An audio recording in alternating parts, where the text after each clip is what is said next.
The port of Kesh relay was never quiet. It hummed, not loudly, not sharply, but constantly, like a living thing breathing through steel lungs. Dock clamps rang. Cargo tugs whispered past one another on gravitic wakes. Translators murmured in a dozen syntaxes, smoothing the edges of trade languages into something passable. And everywhere there were humans. Administrator Trelvac noticed this the way one noticed radiation levels or atmospheric pressure. Not consciously, not with alarm, but as an ambient fact of existence. Humans waited in queues without complaint. Humans moved crates too large for their frames with powered harnesses that were old, scratched, and perfectly maintained. Humans drank stimulants that smelled faintly of burned plants and spoke quietly among themselves while freight manifests scrolled in their retinal displays. They were not loud.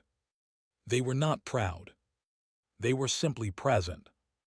Trelvac's species, long-limbed, chitin-plated, and meticulous, had administered Kesh relay for 3 centuries. In that time, dozens of species had risen, fallen, gone extinct, or migrated beyond the galactic edge.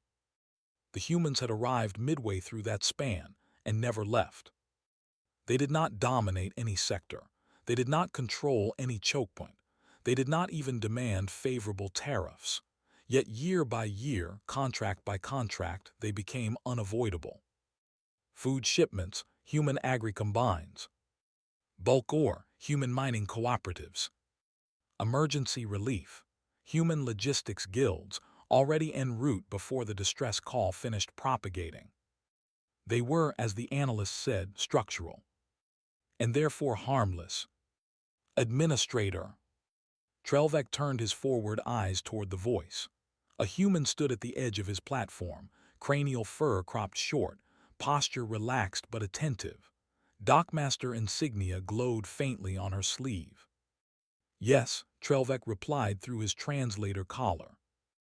Grain convoy JX7 requesting priority clearance, she said. Their hold seals degraded during transit. Nothing dangerous, just inconvenient. Trelvac checked the manifest. JX7 had already delivered 3 times its contracted volume this quarter. Inconvenient for whom? He asked. The human smiled slightly. For everyone if it spoils. Trelvac flicked approval through the system. Granted. Appreciated, she said, inclining her head. Not a bow, not submission, just acknowledgement. She turned and walked away, already issuing orders into her implant. Efficient, polite, gone. Trelvac watched her disappear into the crowd and felt the familiar, vague unease he always dismissed. Humans never argued. Humans never begged. Humans never threatened. They simply adjusted. 3 jumps away, on a world the galactic charts labeled Hearth Delta, the harvest continued. From orbit, the planet looked pastoral to the point of absurdity. Green continents, managed cloud cover, climate bands so carefully regulated they bordered on artistic. On the surface, kilometer-long agri-combines crawled through fields of engineered grain, their movements slow and deliberate. Each machine harvested, sorted, processed, and packaged without ever stopping, guided by networks older than most civilizations, Starflight. Elena Mara stood on a raised platform overlooking Sector 12 and sipped bitter coffee from a thermally sealed mug. Yield up another 2.3%, her assistant said, glancing at the floating data panes. That puts us over reserve thresholds again. Elena grimaced, not in frustration but habit. Divert to storage. Already full. Then reroute to off-world. Markets are saturated. Elena looked out over the endless fields. Wind rippled through crops that would feed tens of billions, and still, the planet produced more than it shipped. Fine, she said. Tag it contingency stock, deep freeze, rotate older reserves to export. Her assistant hesitated. That'll put us at, what, 6 years planetary supply? Elena did the math automatically. 7 if nothing goes wrong. And if something does? She finally smiled. Then we'll be glad we planned for it. The assistant nodded, satisfied, and moved on. This was not unusual. It never was. Human worlds always overproduced. Human logistics always assumed disruption. Human planning always accounted for loss. It was written into the culture, so deeply no one remembered when it had started. Above Hearth Delta, a relay buoy pulsed quietly, exchanging mundane traffic updates with 100 neighboring systems. No one noticed the additional packet embedded in the noise. No one except systems that were not looking for messages, but for patterns. In a secure archive on a world far older than Hearth Delta, a being with too many names and too much memory reviewed a familiar file. Designation: Mechanoid Intervention Units. Status: Unconfirmed/rare/strategic anomaly. Engagement history: limited. Salvage: none. The being's mandibles clicked softly. Still no wreckage. Still no proof. Still the same question. The file cross-referenced another dataset, one officially unrelated. Species: humans. Threat rating: minimal. Notes: high logistical competence, low military projection, avoids escalation. The being closed the files. It did not merge them. It never had. Some truths were safer left unspoken, not because they were false, but because speaking them changed how the universe behaved afterward. Outside its chamber, the galaxy continued as it always had. Trade flowed. Ships traveled. Humans worked. And far away, a decision was being made, one that would test just how much loss humanity was willing to accept before it stopped being quiet. On the human transport MNS Far Horizon, nothing was ever labeled emergency. Lieutenant Arjun Patel noticed this during his first rotation and never quite stopped noticing it afterward.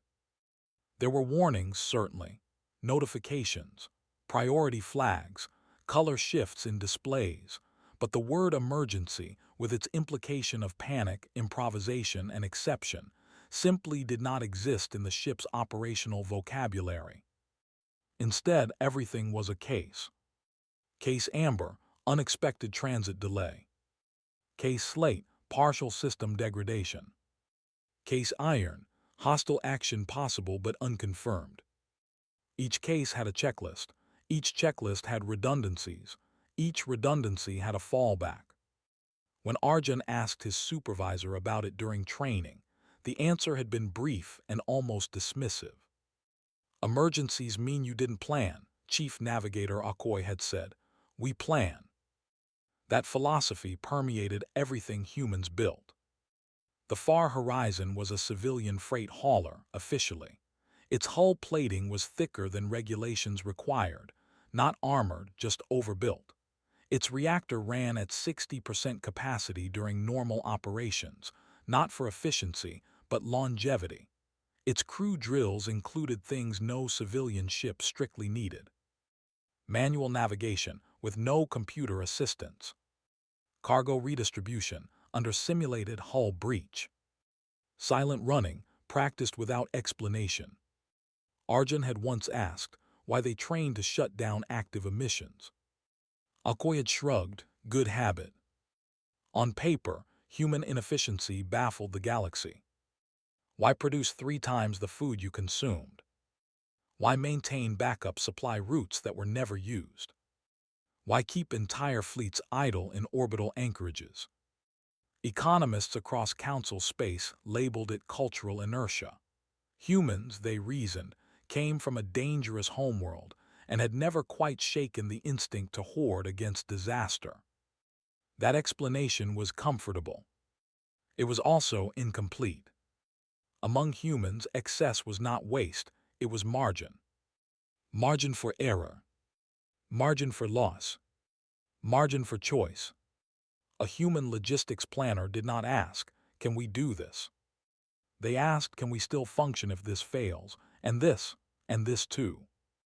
If the answer was no, the plan was revised.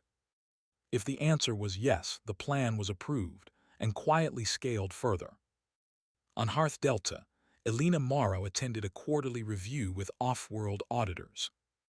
"You could reduce output by 40% and still meet obligations," one of them said, antennae flicking in mild confusion. "Why maintain this level?"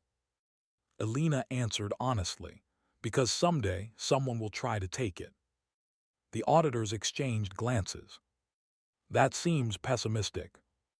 Elena shook her head. "It's neutral." She didn't explain further. Humans rarely did. Human education systems never taught hatred. They taught process. Children learned how systems failed before they learned how they worked. Historical lessons focused less on heroes and more on logistics. Who fed whom? Who moved what? Which supply line broke first? War, when it was discussed, was treated as a natural disaster with adversarial intent. You didn't rage at a hurricane. You prepared for it. You hardened structures. You evacuated when necessary. And afterward you rebuilt. That mindset carried into adult training. A freight pilot learned evasive maneuvering for debris avoidance. A miner learned small unit coordination for safety compliance. A systems engineer learned rapid repair under pressure to meet uptime guarantees. None of it was framed as combat. All of it was transferable. Arjun remembered the day that clicked for him. They were running a routine drill, case slate, power fluctuation in the aft section, cargo shift risk. The alarm tone was calm. The crew moved without hurry. Orders were short, standardized, and acknowledged immediately. It felt less like crisis response and more like choreography. When the drill ended, Arjun realized something unsettling. If hostile fire replaced the simulated fault, nothing about their response would change. Human military doctrine did not begin in war colleges. It began in warehouses. It was written into shipping manifests that assumed interdiction, into agricultural schedules that assumed loss, into construction codes that assumed impact. By the time humanity built its first true interstellar war machines, the thinking behind them was already ancient. Never commit unless success is certain. Never rely on a single point of failure. Never reveal full capacity unless forced. And above all, never fight fair if you can fight prepared. The mecha, the towering humanoid constructs whispered about in council archives, were not marvels of alien science or desperation projects. They were the logical endpoint of a culture that had always asked, what survives worst-case conditions? A humanoid frame was not chosen for intimidation. It was chosen because it was adaptable, because humans understood it intuitively, because it could operate where ships could not, and because it could be fielded sparingly, only when needed. When the first human agricultural world fell, there was grief. But there was no panic. Families had evacuation plans older than the settlements themselves. Data was backed up. Equipment was abandoned without hesitation. Lives mattered. Infrastructure did not. To outside observers, it looked like surrender. To humans, it was cost control. Arjun watched the newsfeed from the far horizon mess hall as the occupied world scrolled past in quiet footage. No commentary. No calls to arms. Just facts. A crewman muttered, "Damn shame." Akoi nodded, "Yeah." Then she added, "Good thing it wasn't critical." Arjun frowned. "Critical to what?" Akoi looked at him for a long moment before answering. "To us," she said. What the galaxy did not understand, what it would soon learn the hard way, was that humanity's greatest weapon was not its mecha, or its fleets, or even its numbers. It was the habit of living as though tomorrow might be worse than today, and making sure that, if it was, they would still be standing. Quiet. Prepared. and no longer willing to absorb loss without response. The war between the Kel Array and the Vast Union had already consumed 7 systems when the anomaly appeared. Both sides would later claim it as a turning point. Both would be wrong. At the time, it was simply another engagement, fleet against fleet, doctrine against doctrine, attrition measured in hulls and heat signatures. The Kel favored massed formations and overlapping fire. The Vast relied on speed, distributed command, and aggressive flanking. The battle at Rift Theta was meant to decide which philosophy endured. It did not. Midway through the third exchange, long-range sensors recorded impossible contacts. Not vessels, not drones. Objects, large, compact, accelerating far beyond what reaction mass should allow. Command crews shouted. Targeting solutions failed to converge. For exactly 12 seconds, both fleets ceased firing, not by order but by instinct. Then the machines arrived. They emerged from translational distortion like falling statues, each roughly humanoid in silhouette, scaled to dwarf corvettes but small compared to capital ships. No formation lights, no transponder codes, no communication of any kind. They moved with purpose. The first Kel dreadnought died without warning. One moment it was there, shields flaring under Vast fire. The next, its core detonated as a precise kinetic penetrator punched through layered defenses and ruptured containment. The machines did not linger. They advanced through the battle space like surgeons, not berserkers, striking command ships, logistics tenders, and carrier hulls.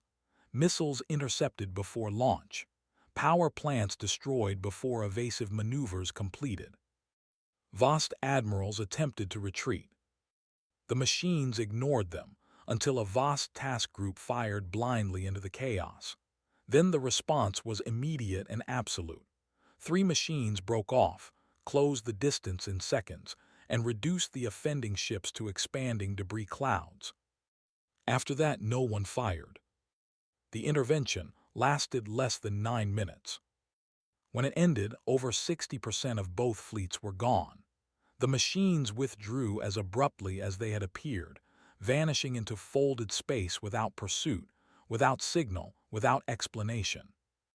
No wreckage remained. No bodies. Only survivors, drifting in silence, trying to understand why the war had simply stopped. The Galactic Council convened an emergency inquiry that lasted 4 cycles and produced nothing of value. Witness testimony conflicted. Sensor data contradicted itself. The machine's signatures defied known propulsion models. Some argued they were ancient constructs awakened by the battle. Others insisted they were autonomous weapons deployed by a third, hidden power. A minority suggested something worse, that the machines were piloted. That idea was quietly discarded. Pilots implied infrastructure, training, industry. A civilization capable of building such weapons would not hide them, would not intervene once and vanish, would not leave no trace. The Council needed a box to put the anomaly in. They labeled it Mechanoid Intervention UNITS. Status rare/non-aligned. Threat level conditional. And then with visible relief, they moved on. Wars resumed elsewhere, borders shifted, treaties were signed and broken. The machines did not reappear for decades. In the centuries that followed, the pattern repeated. Always the same circumstances. A conflict escalating toward annihilation. Civilian populations at imminent risk. Strategic collapse imminent. And always the same response. Sudden appearance. Ruthless, limited engagement. Immediate withdrawal. The machines never pursued advantage. They never seized territory. They never communicated. They did, however, show preference. Battles near certain trade corridors ended faster. Conflicts adjacent to high-density agricultural systems drew intervention sooner. Wars fought in empty space were ignored entirely. Analysts noticed, but correlation did not become conclusion. Because in those same regions, there was always something else present. Humans, freighters, relief ships, survey teams, agricultural contractors, always late to evacuate, always early to rebuild, always near but never involved. Statisticians flagged it, intelligence agencies noted it, council committees discussed it behind closed doors, and then dismissed it. Humans did not match the profile. Their ships were wrong. Their industry was civilian. Their culture was disinterested. It was easier to believe in a mystery than to revise a comfortable assumption. After the third confirmed intervention, the Council authorized full salvage rights. Dedicated recovery fleets arrived within hours of machine withdrawal. They swept debris fields down to micron scale. They traced radiation echoes. They mapped gravitational scars. They found nothing. Not fragments. Not residue. Not exotic particles. Only clean vacuum and the wreckage of everyone else. Some suggested the machines were self-repairing and self-recovering, leaving no remains by design. Others speculated they existed partially outside normal spacetime, manifesting only briefly. One junior analyst proposed a simpler explanation. They don't leave wreckage, she said, because they don't lose. The suggestion was filed, then buried. Over time, the mechanoids became something between fact and folklore. Fleet crews told stories. Admirals invoked them as cautionary tales. Politicians referenced them obliquely when advocating restraint. But because they were rare, because they never stayed, their existence did not meaningfully alter galactic behavior. They were treated as natural disasters, unpredictable, uncontrollable, and crucially, not a policy variable. Humans remained what they had always been. Farmers, miners, haulers, rebuilders. They did not comment on the stories. They did not deny them.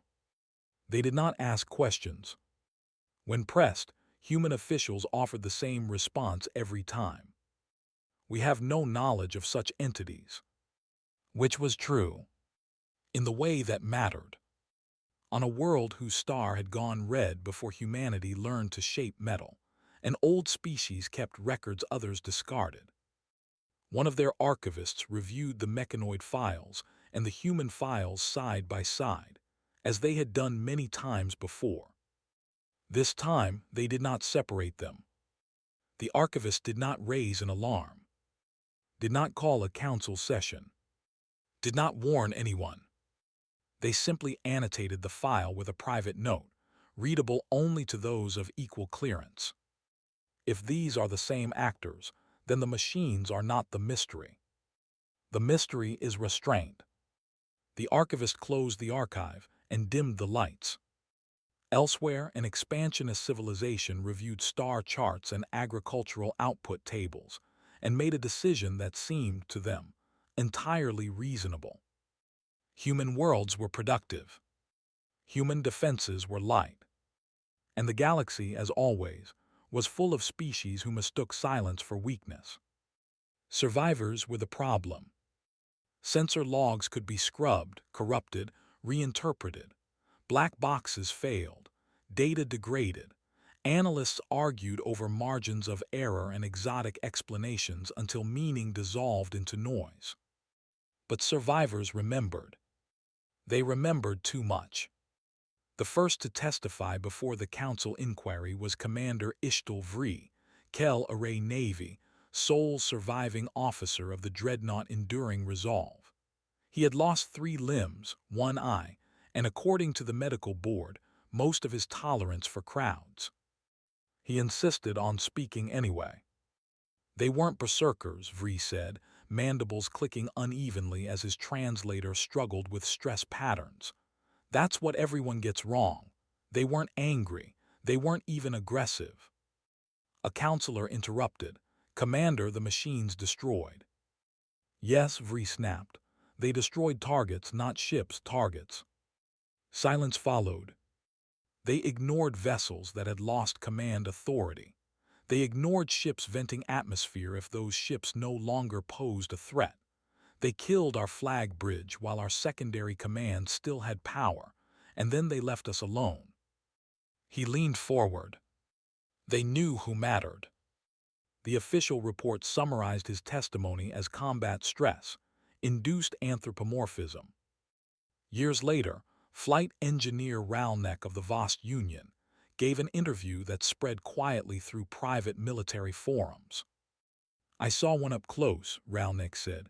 Not close like a targeting lock, close like presence.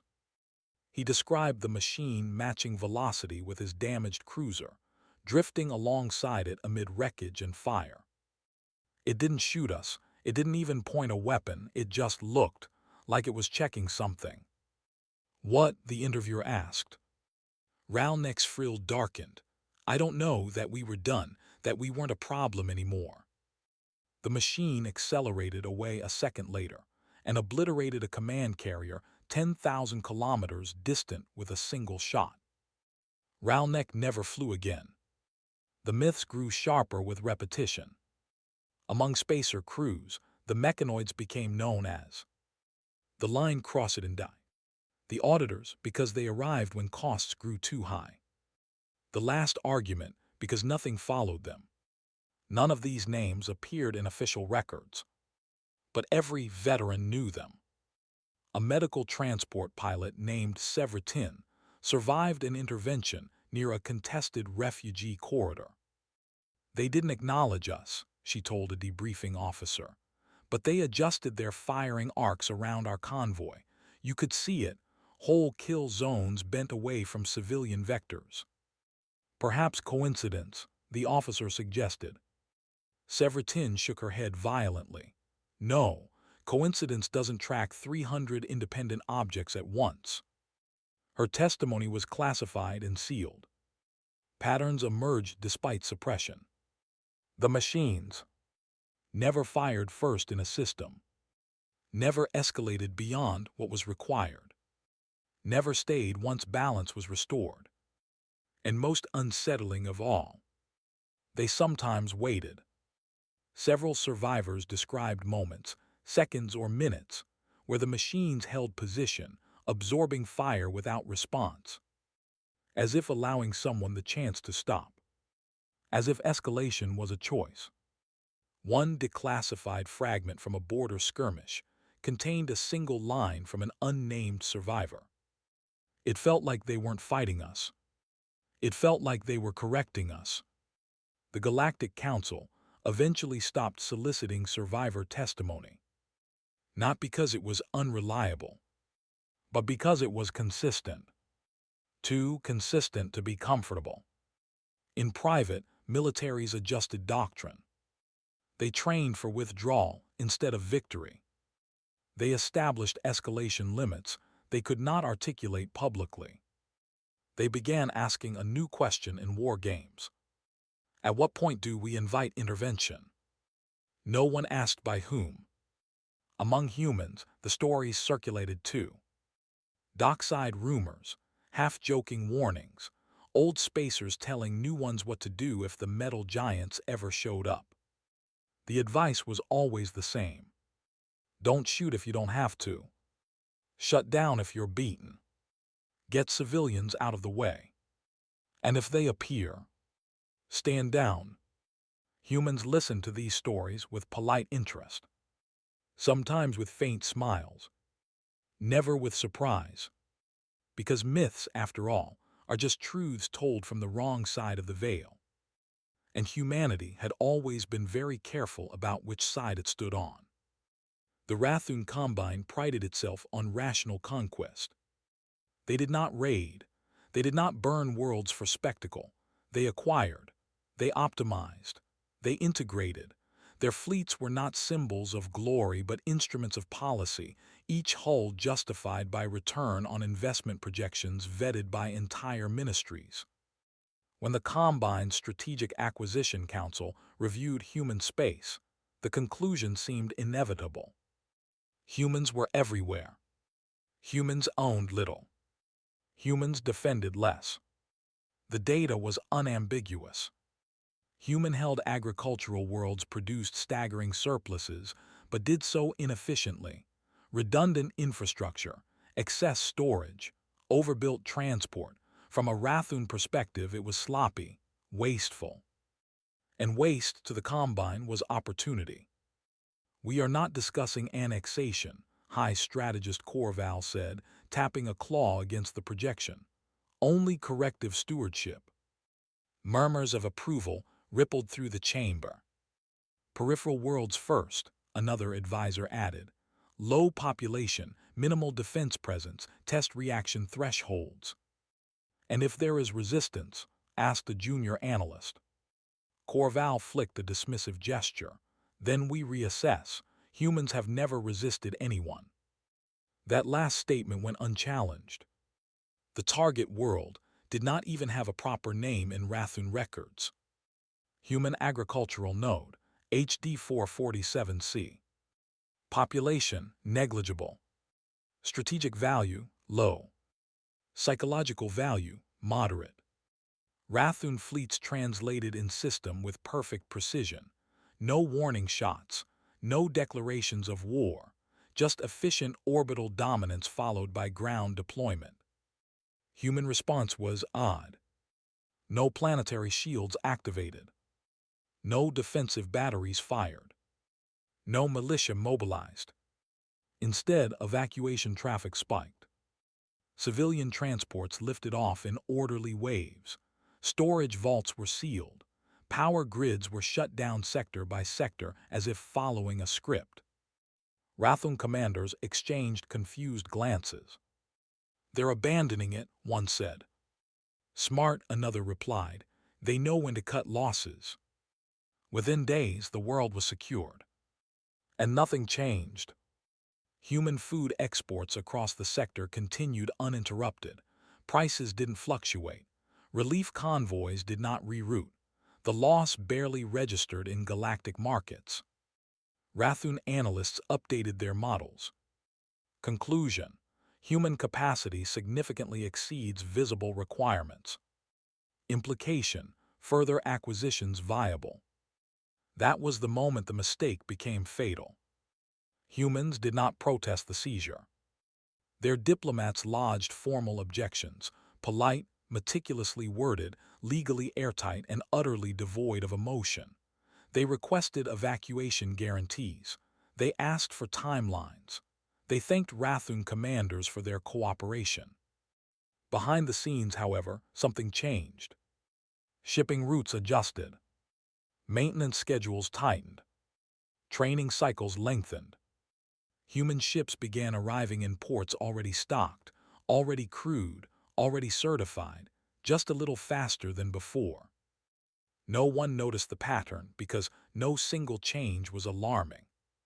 Except to those who watched logistics instead of weapons. On 3 separate council worlds, analysts independently flagged the same anomaly. Human throughput had increased without visible expansion. One analyst sent a quiet message to a counterpart on an older, quieter world. "They're compressing margin." The reply came hours later. "Then they expect to spend it." Rathun forward commanders pushed for deeper incursions. Secondary agri-hubs, they argued. Transit-adjacent systems apply pressure. The Strategic Council agreed. Humans still had not mobilized fleets. The mechanoids had not appeared. The Council remained silent. To Rathun leadership, this silence was consent. They did not consider the alternative. That the silence was fear. In a closed chamber far from Rathun space, representatives of several major council powers convened privately. No recorders. No aides. No official agenda. They reviewed the same data Rathun had, and more. Human logistics curves. Historical intervention maps. marginal loss tolerance estimates. One delegate finally spoke. "They've lost something they didn't care about," she said, "and they noticed who did it." Another added quietly, "They are still being polite." No one suggested intervention. No one proposed warning Rathun. Because every species in that room understood the same truth. This was no longer a situation to be managed. It was a process to be endured. When the meeting adjourned, one delegate paused at the doorway and said what none would say publicly. "May it be brief." Far away, on a human relay station so ordinary it barely warranted a name, a status light shifted from green to amber. A packet was prepared, a route selected, a signal sent. And across human space, quietly, methodically, without announcement, cases changed classification. Not to emergency, to iron. The world the Rathun took next was smaller than the first. That was deliberate. It lay off the main lanes, a dusting of green wrapped around shallow seas, its agricultural output respectable but unremarkable. It existed to balance spreadsheets, not to anchor civilizations. The Rathun called it Annex Delta 7. Humans called it Lowridge. The invasion followed the same template as before: orbital dominance, surface landings, automated compliance notices transmitted in half a dozen languages. Rathun planners expected evacuation traffic again. They got it. What they did not get was confusion. Lowridge's population departed with a calm that unsettled even veteran occupation officers. Power grids were shut down cleanly. Data vaults wiped according to schedule. Machinery left behind was inert, tagged, cataloged, and useless, without codes that no longer existed on planet. A Rathun logistics officer remarked, half joking, "It's like they practiced losing." The comment made its way into a report. No one followed up. On Earth, still officially just another mid-tier human core, no public announcement was made.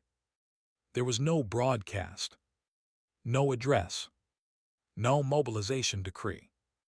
Instead, a series of internal thresholds quietly flipped. Agricultural reserves previously classified as contingency moved to strategic. Civilian shipyards received revised production priorities, still civilian, still compliant, but optimized for rapid refit.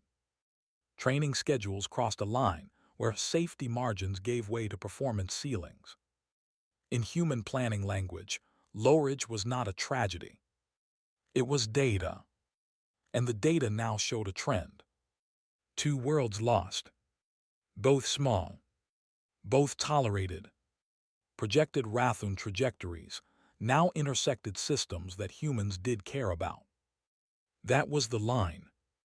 From the outside, humanity still appeared passive. Trade continued. Embassies remained open. Human diplomats remained unfailingly polite. But inside the machine, reserve fleets, long held at partial readiness, completed activation cycles. Dormant hulls were crewed. Units that had never deployed together before began exercising, as if they had done so for years. The key was restraint. Humans did not surge everywhere. They did not posture. They did not signal intent. They focused. Rathun staging systems were mapped. Transit windows cataloged. Supply dependencies identified. And still no retaliation. To Rathun Command, this confirmed the hypothesis. Humans could absorb losses indefinitely. They were wrong. They had merely not reached the cost yet. The Galactic Council met in full session for the first time since the initial annexations. Smaller species demanded action. Resolutions were proposed. Condemnations drafted. The major powers did not object. They delayed. They requested further study. They asked for impact assessments. They cited jurisdictional ambiguities. To observers, it looked like cowardice or corruption. To those who knew, it was something else entirely. One elder delegate recorded a private note. When a star is about to go nova, the correct response is not debate. It is distance. No warnings were sent to Rathun. No reassurances were sent to humanity. The Council chose the oldest survival strategy in existence. Do nothing. Be elsewhere. Hope you are not noticed. The Rathun fleet assembled at Care Spine, a system whose only notable feature was its proximity to three major human breadbasket worlds. The plan was simple. Occupy one. Threaten the others. Force negotiation. Rathun confidence was high. No mechanoids had appeared. No human fleets opposed them. The pattern held. As the fleet completed its final checks, a sensor officer frowned at a minor anomaly. "Commander," he said, "we're detecting multiple mass signatures exiting transit well outside standard approach vectors." "Civilian traffic?" the commander asked. "Possibly," the officer replied, "but they're very punctual." Across the system, human vessels translated in. They did not form up. They did not broadcast. They simply took positions, quietly, precisely, at ranges Rathun doctrine did not consider threatening. And far from the fleet, beyond what most sensors bothered to watch, something else arrived. Not many. Just enough. For the first time in centuries, the myths were about to become undeniable fact. The Rathun commander at Care Spine did not believe in omens. He believed in mass ratios, firing arcs, and supply curves. He believed that wars were won before the first shot, in rooms far from the battlefield, by people who understood numbers. Which was why the censor report irritated him. "Repeat," he said calmly. The officer complied.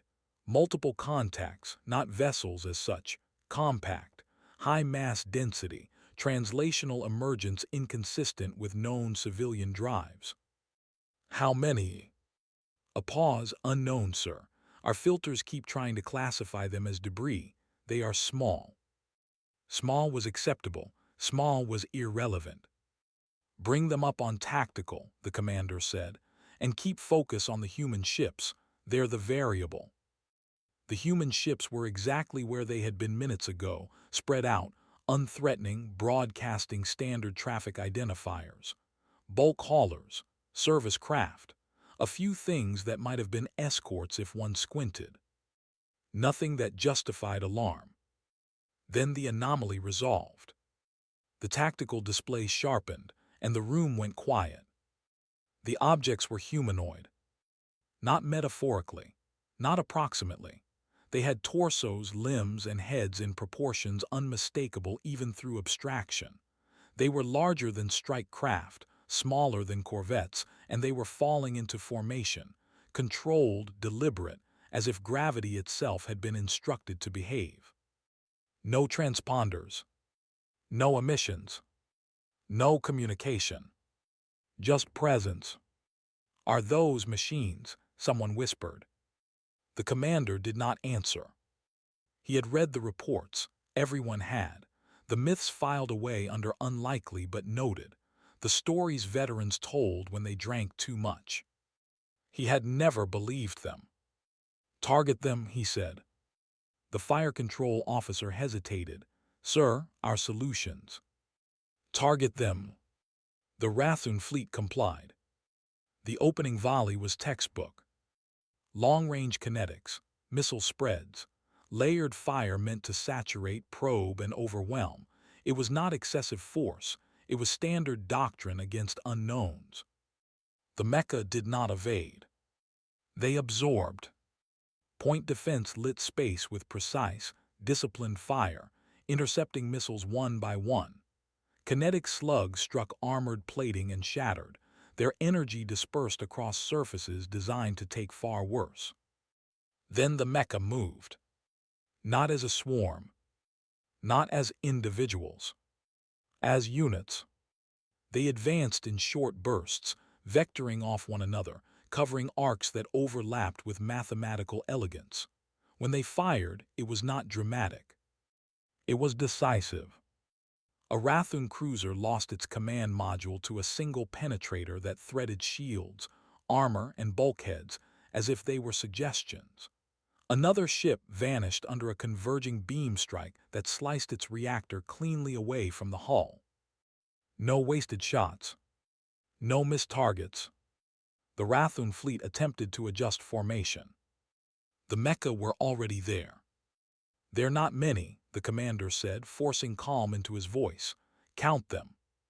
23 confirmed, the sensor officer replied, possibly a few more obscured. Relief rippled through the command deck. 23. Against a full task force. This was manageable. "Concentrate fire," the commander ordered. "Bring them down." The Rathun fleet did as it was trained to do. Fire intensified. Space burned with energy and shrapnel. One of the mecha staggered under the barrage, armor flaring as systems compensated. The commander leaned forward. "See, they blade." The damaged unit withdrew, not fleeing but stepping back behind its fellows, who adjusted formation without hesitation. Fire shifted. Coverage tightened. Another Rathun ship died. Then another. The realization crept in slowly, like cold. The mecha were not trading losses. They were preventing them.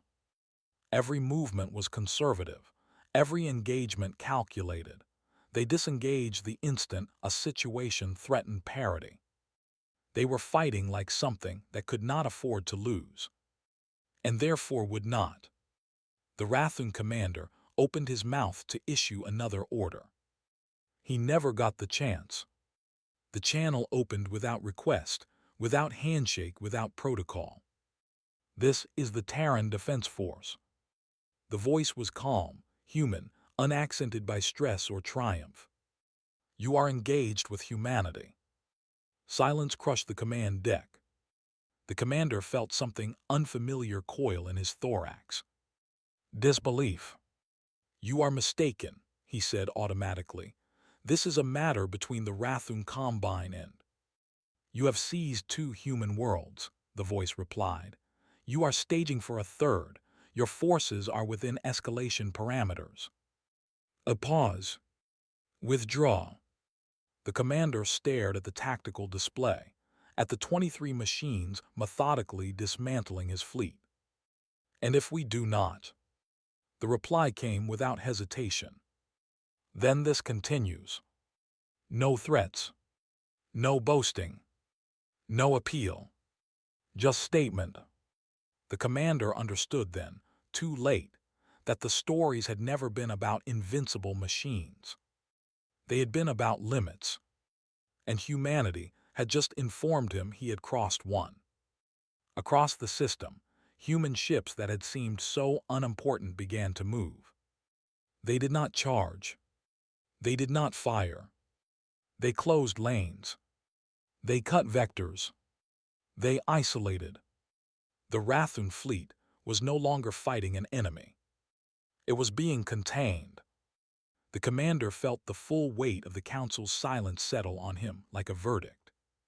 They had known. Some of them had known. And they had let this happen.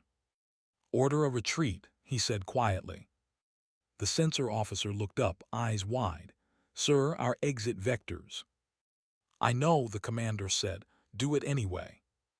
The mecha did not pursue fleeing ships beyond the system boundary. They never had.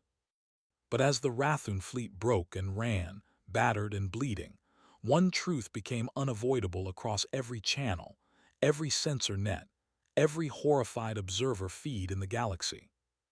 The mechanoids were real. They were human. And they were only the beginning. The alert did not sound.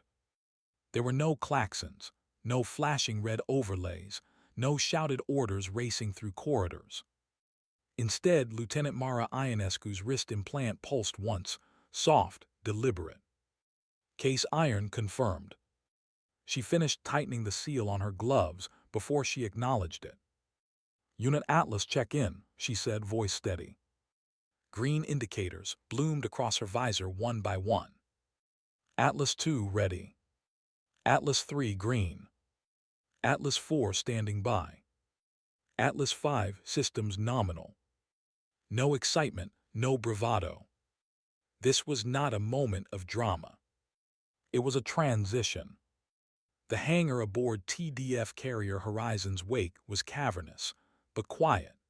24 humanoid frames stood locked into launch cradles, armored silhouettes haloed by maintenance drones performing final diagnostics.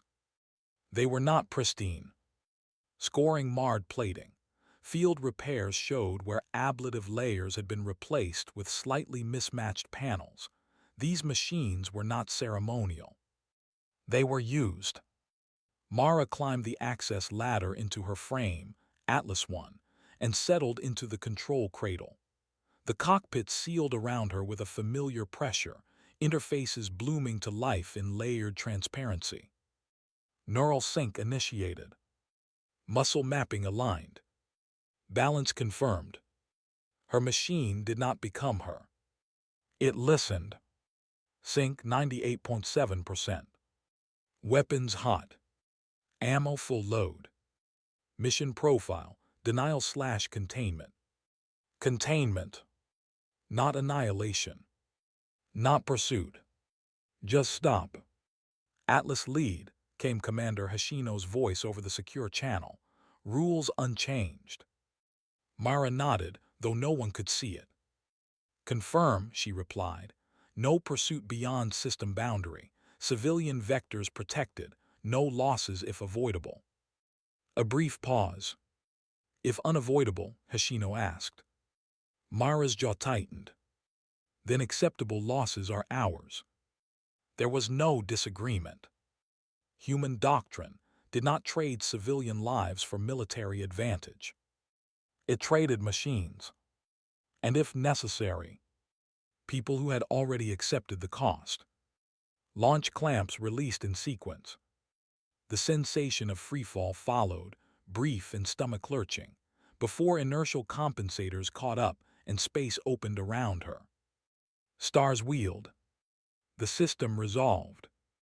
Ahead of Atlas unit, Rathun ships burned against the void, their formations already buckling under pressure from earlier engagements. Mara's tactical overlay painted targets in subdued amber.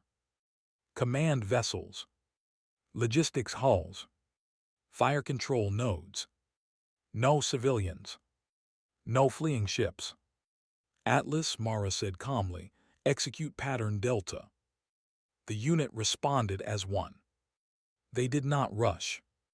They advanced, short bursts of controlled acceleration, interlocking fields of fire, every movement calculated to preserve spacing and mutual coverage. Incoming fire blossomed ahead of them. Intercept, Atlas 3 called. Point defense flared. Missiles vanished into clouds of debris. Energy beams lanced past, close enough that Mara's machine registered thermal spikes along its left shoulder. She did not flinch. Target 1, she said, mark. Her cannon fired once. The Rathun cruiser's bridge ceased to exist. The enemy adapted, credit where it was due. Mass fire converged on Atlas 5, driving it backward under the strain. Armor flared white-hot as systems redistributed load. 5 fall back, Mara ordered. Already doing it, came the reply, calm despite the damage. Atlas 2 slid seamlessly into the gap, absorbing fire that would have gutted a lesser craft. Atlas 4's missiles carved open a destroyer's flank, disabling engines without breaching the reactor. This was not rage. This was work. A Rathun battleship attempted a breakout run, spooling drives toward the system edge. Mara felt the moment before the machine did, the subtle shift in vector priority, the tightening of probability. Unit deny exit, she said. They moved. Atlas unit converged, not chasing, but cutting. Mara's frame landed on the battleship's dorsal hull with a bone-jarring impact, maglocks biting deep. She fired point-blank into the drive assembly. The battleship went dark. Mara disengaged and pushed off, already moving back into formation. No celebration. No confirmation chatter. Just the quiet hum of systems doing what they were built to do. The channel opened. "This is the Terran Defense Force," Command said. "Enemy fleet breaking." Mara exhaled slowly. "Hold positions," she ordered. "No pursuit." Atlas unit complied. They watched as Rathun ships fled, some crippled, some intact, all terrified. Mara felt no triumph. Only relief. They had held. They had not lost anyone. That was enough. Back aboard Horizon's wake, recovery crews moved in practiced silence as Atlas frames locked back into their cradles. Mara disconnected from the neural link, the weight of gravity settling back into her bones. Commander Hashino met her at the base of the ladder. "Good work," he said. She nodded. "They'll be back." "Yes," he agreed, "with more ships." Mara looked back at her machine, scarred, steady, waiting. "Then we'll do this again," she said. Not because she wanted to, but because humanity had finally stopped absorbing losses quietly. And because when Case Iron was declared, someone had to stand in the way. The footage reached the Galactic Council before the official communiques. It always did. Censor ghosts, half-corrupted feeds, civilian recordings stitched together from evacuation ships and drifting debris, enough angles to make denial impossible. Humanoid war machines. Human voices. Rathun fleets breaking under disciplined, conventional fire. For the first time in recorded history, the council chamber was silent for reasons that had nothing to do with protocol. The speaker attempted to restore order. "Delegates," it began, "we are here to address." "To acknowledge," interrupted the representative of the Lethari Conquered, her fronds stiff with something very close to fear, "that the mechanoids are human." The word echoed. Human. Several delegates turned toward the Terran seat. It was occupied, as it always had been, by a single human envoy dressed plainly, expression unreadable. No guards, no aides, no visible satisfaction. Just presence. Across the galaxy, analysts worked themselves into exhaustion. Every human trade route was re-examined. Every civilian ship reclassified. Every agri-world reassessed as strategic depth rather than vulnerability. The results were horrifying in their simplicity. Human logistics could sustain prolonged war without mobilizing their full economy. Human shipyards, scattered and unassuming, could be converted faster than any centralized military-industrial complex. Human mecha numbers were limited, but their availability was what mattered. They were not everywhere. They were exactly where they needed to be. A senior analyst summarized it in a memo that would later become infamous. The humans did not build an army. They built an ecosystem that can become one. In a private annex off the main chamber, the elder species convened. No recording devices. No translators running aloud. Only shared history and mutual understanding. "They crossed the line," one delegate said. "They crossed their line," another corrected gently. A third, ancient, patient, and very tired, spoke last. "We mistook their restraint for indecision. It was courtesy, and courtesy has limits." No one argued. They had all known this moment would come. They had simply hoped to be far enough away when it did. The Rathun Combine transmitted its first appeal within hours of the defeat. It was framed carefully. Talk of misunderstandings. Talk of proportional response. Talk of mutual de-escalation. Human diplomats received it. Logged it. Did not immediately answer. Instead, Rathun supply depots vanished. Not destroyed, disabled, isolated. The message was unmistakable. Negotiation would happen. After consequences. Across Council space, doctrines changed overnight.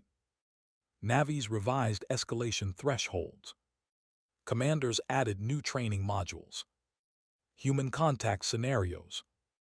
Civilizations that had once bullied human merchants now scrambled to renegotiate trade agreements.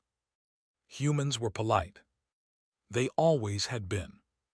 But politeness, it turned out, was not weakness. It was choice. The Terran envoy finally addressed the council. "We have no desire for expansion," he said, "no interest in conquest." A ripple of unease moved through the chamber. "We will, however, ensure the security of our people and our infrastructure." He paused. "That includes food. No threats. No raised voice. Just clarification." The council speaker swallowed. "The council acknowledges humanity, position." Around the chamber, several delegates exhaled in relief. Not because they were safe, but because they were not Rathun. The galaxy had finally noticed humanity.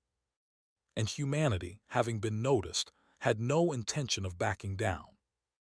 The war did not expand. That was the first thing every analyst got wrong.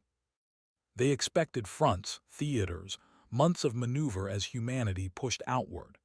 They expected conquest, retaliation, escalation spirals that would ripple across Council space. Instead, the conflict collapsed inward, focused, narrow, and relentless. Human operations did not aim to defeat the Rathun Combine everywhere. They aimed to make it unable to fight anywhere. Human doctrine revealed itself not through proclamations, but through repetition. Every engagement followed the same pattern. Isolation. Rathun fleets lost access to resupply before shots were fired. Decapitation. Command nodes vanished within the opening minutes. Containment escape routes were cut, not chased.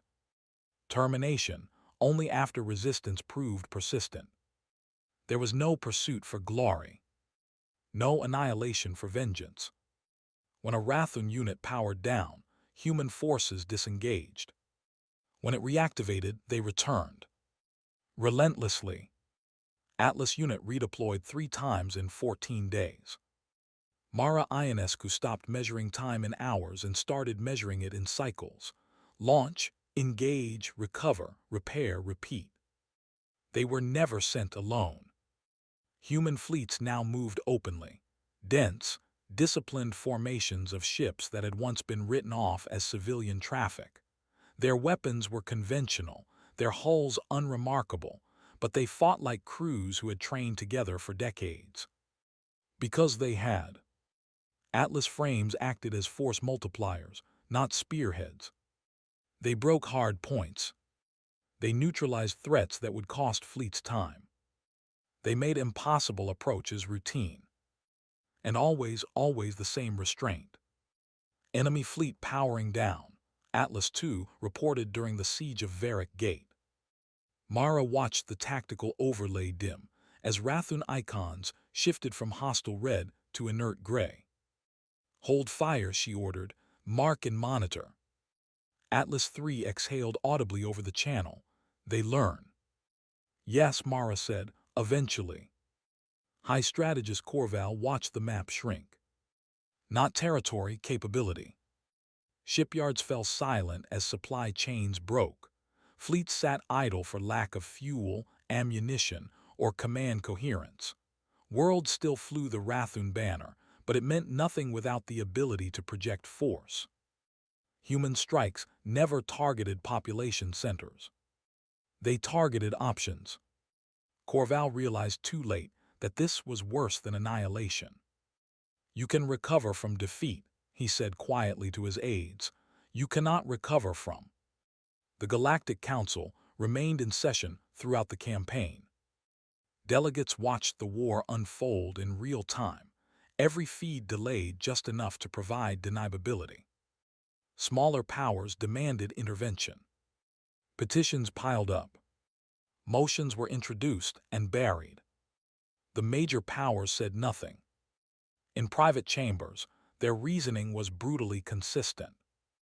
If we intervene, we become participants. If we oppose humanity, we test whether restraint still applies. If we support Rathun, we inherit their fate. So they chose the only path left. They let it finish. One delegate from a knowing species put it bluntly. This is not a conflict you stop. It is a correction you survive. A TLAS unit lost frame 7 first. It happened during the suppression of a Rathun relay cluster, an ugly, congested fight with too many vectors and too little room. Mara felt it as a hitch in the unit's rhythm before the telemetry caught up. Seven's lagging, Atlas 2 said, not alarmed, just nodding. Mara's overlay painted the damage in amber, then red. Thruster asymmetry, heat bloom, a glancing kinetic that should have been harmless, except it struck a repair seam left exposed by an earlier engagement. 7 break left, dump heat will cover. There was a pause, a fraction too long. Negative, 7 replied. The pilot's voice was calm, almost apologetic. Controls sluggish, I'm not clearing the cone. Mara made the call anyway. All units shift now. They shifted, they always did. But physics did not care about doctrine. A Rathun destroyer, already dead on paper, reactor bleeding, fired one last spread on dumb guidance. Atlas 3 intercepted 2. Atlas 5 took the third on ablative plating. The fourth hit 7 square in the torso. The frame didn't explode. It didn't drift. It simply came apart, armor peeling back, internal structure shearing as the pilot triggered containment protocols. 7 is down, Atlas 2 said. The channel stayed open for another second. Then it was. They finished the mission. They always did. Recovery began immediately. Human doctrine treated loss as a process, not an event. Atlas unit returned to Horizon's wake under silent running, not for secrecy, but because no one felt like talking.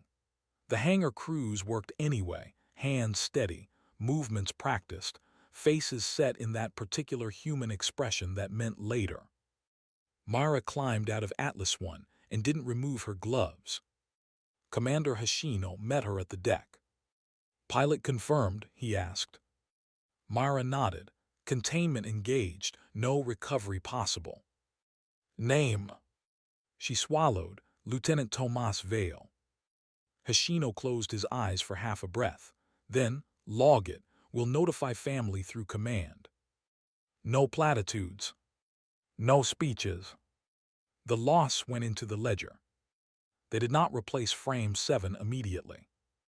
That was intentional. Atlas units were not kept at full strength by default. Spares existed. Pilots existed. But replacement without reflection was how habits calcified into mistakes. For 3 days, Atlas unit flew with a hole in its formation. They adjusted spacing. They redistributed coverage. They reduced exposure. The Rathun noticed. They tried to exploit it. It did not work. Still, the absence mattered. At the daily review, Mara stood before a projected schematic of the engagement.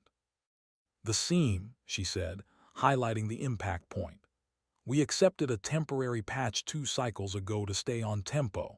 That patch failed under cumulative heat stress. Hashino nodded. Doctrine adjustment. Yes, Mara replied. No mission-critical deployments with temporary structural repairs, ever. A junior engineer hesitated. That will slow turnaround. Mara didn't look at him. Good. The change propagated across the fleet within the hour. That was how humans mourned. Atlas unit lost frame 12 during the Varick Gate action. This one hurt more. 12's pilot, Senior Warrant Officer Cade Rios, had been flying Atlas frames longer than Mara. He was steady where she was sharp, patient where she was decisive. He died buying time. A Rathun carrier attempted a blind jump, reckless, illegal, and catastrophic if successful. Atlas unit moved to deny. Mara's calculations said they could intercept cleanly. They were off by seconds. Rios put his frame between the carrier and the jump vector and fired until his reactors screamed. The carrier died. The frame did not survive the backlash. "Worth it," Rios said, quietly, just before the channel cut. Mara said nothing. She couldn't. The memorials were small. A name etched into alloy. A moment of silence observed across the task force. A case file closed. Then the recovery crews went to work. New frames were rolled out, not gleaming, not ceremonial, but functional. Pilots rotated in from reserve units, already trained, already familiar. Integration drills ran until the unit's rhythm returned. Atlas unit became whole again. Not the same. Never the same. But stronger where it mattered. They adjusted tactics to reduce pilot exposure further. They refined containment patterns. They rewrote engagement envelopes with narrower margins, less daring, more certain. The war slowed by a fraction. Human losses dropped to zero for the remainder of the campaign. When the war ended, Atlas units stood down aboard Horizon's wake. Mara walked the hangar one last time before rotation, running her hand along the scarred plating of Atlas I. Maintenance crews were already stripping weapons, cycling systems down to long-term idle. Atlas II joined her. "Think they'll remember us?" he asked. Mara shook her head. "They'll remember what happened when they didn't listen." That enough? She thought of Vale, of Rios, of the gap in formation that would always exist in her mind, no matter how perfectly the overlays filled it. "Yes," she said finally, "it has to be." Atlas unit would disperse soon, pilots reassigned, frames mothballed, readiness maintained at a quiet, patient hum. Just like everything else humanity did. Prepared, restrained, and fully aware of the cost when patience ran out. Rathun doctrine demanded a last stand. Tradition insisted on it. Honor required it. But doctrine does not survive contact with certainty. When the final Rathun Corps fleet assembled at Ithra's reach, human forces did not rush to meet it. They waited. Supply convoys vanished. Communication relays went dark. Allies failed to arrive. After 3 days, the Rathun fleet powered down, intact, armed, and utterly defeated. Human forces arrived hours later. No shots fired. No battle recorded. The war ended not with an explosion, but with a shutdown order. In the aftermath, humanity dismantled Rathun military capacity with the same precision it had dismantled their fleets. Shipyards were converted. Weapons stockpiles seized. Command structures dissolved. Civilian governments were left intact. Human oversight lasted only as long as necessary. Mara watched the final Atlas deployment conclude from orbit, her frame idle for the first time in weeks. "Is this it?" Atlas V asked quietly. "Yes," Mara replied, "for now." She powered down her weapons and let the stars fill her canopy. Humanity had not won because it was cruel. It had not won because it was vast. It had won because it had always planned for the day it would need to stop being patient. And when that day came, it knew exactly how much force was enough. The Rathun surrender was not signed in a grand chamber. It was accepted in a converted freight bay on the edge of neutral space. No banners hung from the bulkheads. No cameras broadcast the moment. The only decoration was a long table bolted to the deck and a projection listing terms in clear, unambiguous language. The Rathun delegation arrived flanked by aides who looked exhausted rather than defeated. Their uniforms were immaculate, but the confidence behind them was gone. Across from them sat three humans. No medals, no ceremonial dress, no visible weapons, just negotiators with data slates and schedules to keep. The lead human glanced over the terms once more, then nodded.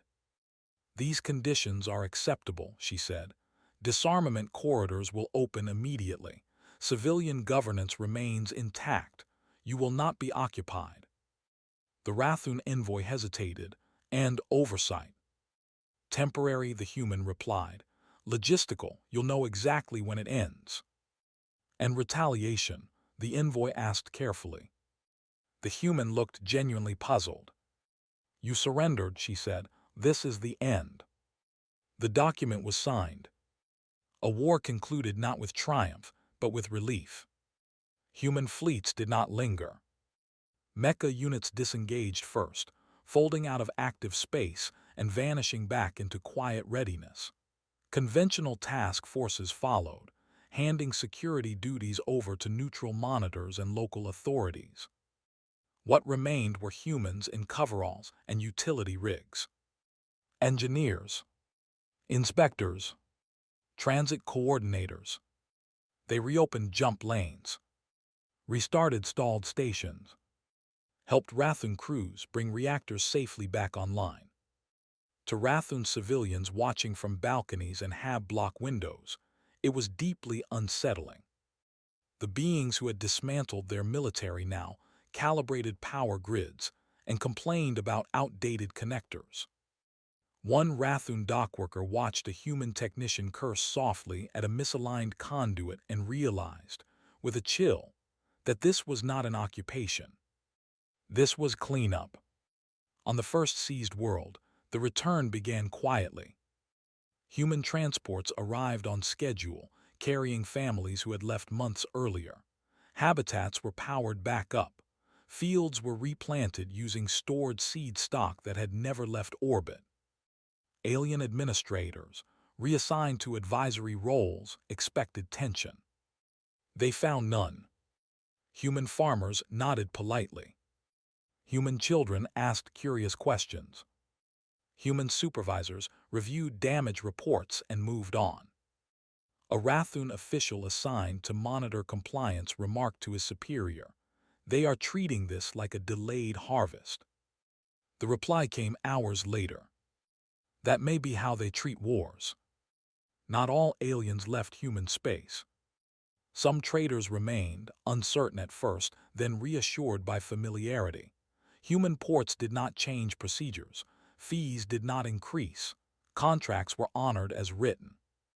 A Rathun merchant captain, once accustomed to operating under imperial protection, found himself negotiating directly with a human logistics cooperative. "They didn't bring up the war," he told another captain later. "Not once. They just wanted to know tonnage and delivery windows."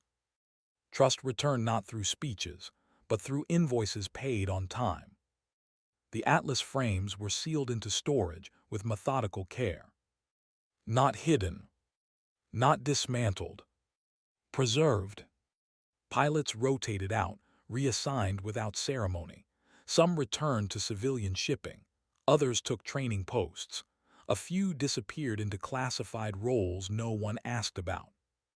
Mara Ionescu finished her debrief, signed her release forms, and boarded a civilian transport 2 days later. Her seatmate complained about delays. She listened. She sympathized.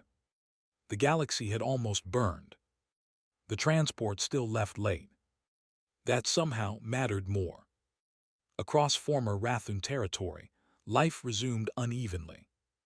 Shipyards converted back to civilian production. Military academies closed or restructured. Young Rathun who had expected fleet assignments found themselves apprenticed to infrastructure guilds instead. Some resented it. Some were grateful. One former Rathun officer took a job overseeing grain distribution on a reclaimed agri-world. He learned slowly, that human surplus planning meant no one went hungry, even former enemies. He stopped waiting for punishment. It never came. Humanity never issued a declaration marking the end of the war. There was no galaxy-wide address, no list of demands read aloud, no statement of intent. Trade schedules resumed. Agricultural exports stabilized. Human diplomats returned to arguing tariffs and transit law. To outside observers, it was baffling. To humans, it meant the situation had returned to normal. Normal was the goal. The galaxy adjusted, not because it was told to, but because patterns changed. When humans requested evacuation corridors, they were granted immediately. When humans flagged a developing conflict near food infrastructure, fleets rerouted without debate. Not out of fear alone, but because experience had taught a simple lesson. Humans did not overreact. Humans did not bluff. If they moved, it was already necessary. Humans remained farmers, miners, haulers. They still smiled at ports, still complained about schedules, still showed up early and left quietly. The Mecca did not patrol the stars. They did not loom in orbit. They waited. And the galaxy, now aware of what waiting meant when done by humans, learned to be patient too. Years later, a non-human child asked her teacher why humans were allowed to operate everywhere. The teacher thought for a long time before answering. Because they build things that last, she said, and because when they break something, they fix it. The child considered this. Even wars? The teacher nodded. Yes, she said, especially those. And far away, on a world whose fields had once been abandoned and were now green again, humans harvested quietly. Already planning for contingencies they hoped would never be needed again.